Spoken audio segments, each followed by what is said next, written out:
The Trump administration rolled out a $1 billion initiative called Make Travel Family Friendly Again. Now, this funding will go to exercise and children's playrooms and sensory rooms for special needs children and family screening lanes at airports. The Transportation Department is also exploring ways to include healthier food options. While launching the initiative, Transport Secretary Sean Duffy uploaded a video on X of him, HHS Secretary Robert F. Kennedy Jr. and others doing pull-ups. Let's take a look. We'll get the music. Oh, he's taking his shoes off. He's trying to get in. Take all the weight off. Yeah, good.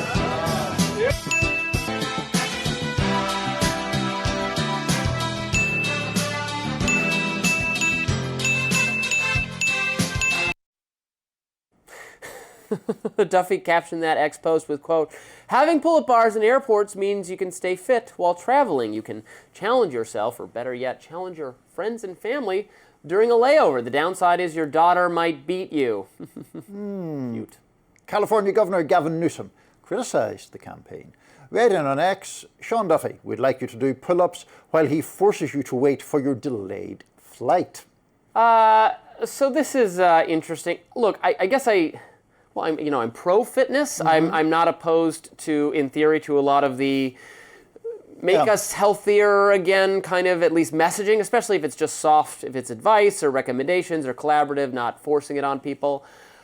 I don't know that airports need to be made more fitness inclusive or family friendly, because if we're worried about children's fitness and nutrition, families don't fly all that often. It's rare for you to travel with kids, young kids, like constantly. That's something families do every now and then.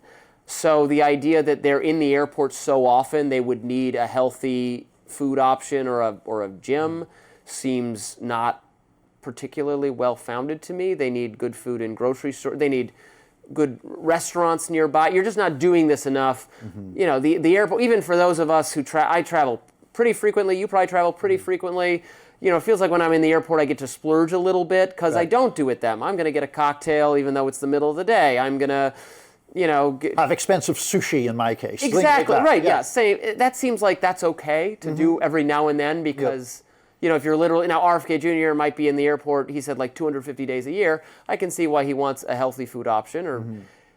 It's fine, and I don't think people are they going to work out before a plane flight? They're going to want to shower. I want people to be clean and not smelly on a plane. It's a very fair It's point. not a preposterous idea that you could have an airport with a gym and showers, I guess.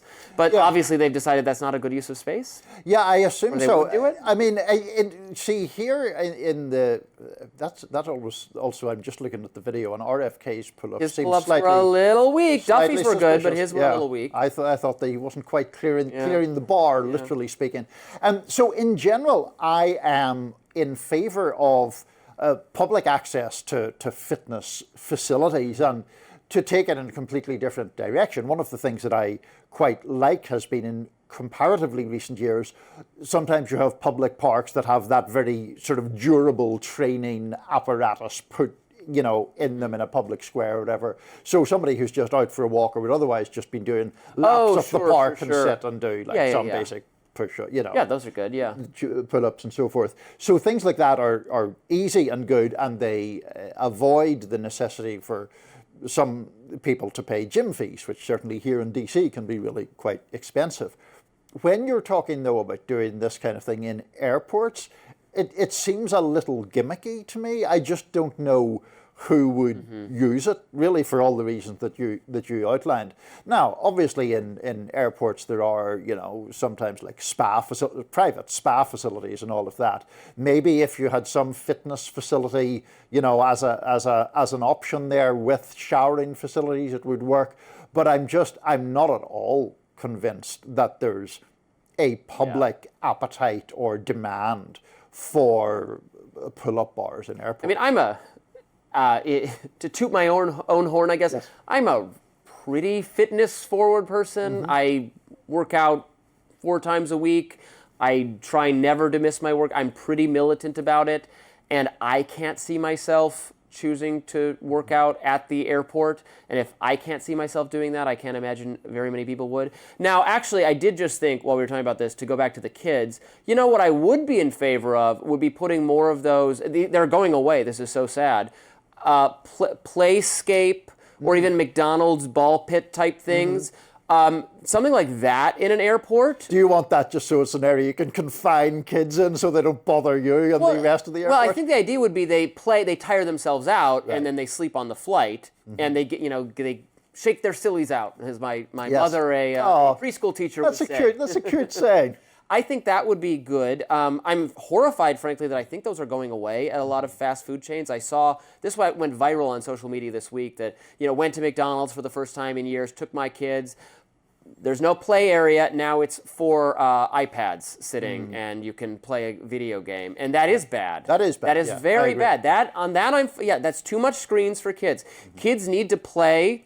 They need to engage in physical activity. They need to swim through the balls and go through the tubes, and what they learn, and there need to be other kids, strangers, that you learn no touching. Right. You learn proper social behavior, age-appropriate social behavior. You learn how to do spontaneous and collaborative play, tag, whatever. Yeah. That is healthy and normal. Play recess, playscapes, those things.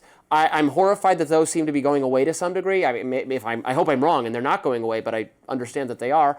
Put those. And some airports do have little play areas, but I don't we can get more inventive. Yeah. We can have the tubes, that kind of thing.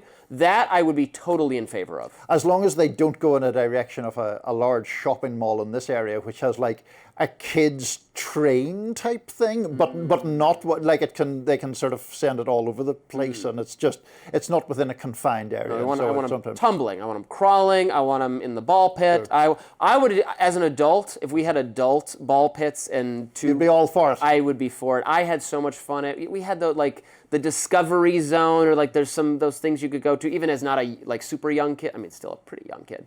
5th grade, I think you could still climb through those things. I used to love those. The little mazes of tubes. Maybe we I should just love mazes. Maybe we should have a rising, I don't know, paintball outing or something like that. Laser tag. Laser tag. You will not want to cross me in laser tag. Well, I have put the fear of the Lord into a lot of 2nd graders out there. Sharpshooter and laser tag. So there we go. Oh yeah. That's I never lose at laser tag. Well, we've got a lot more to talk about on Rising. Please stay with us.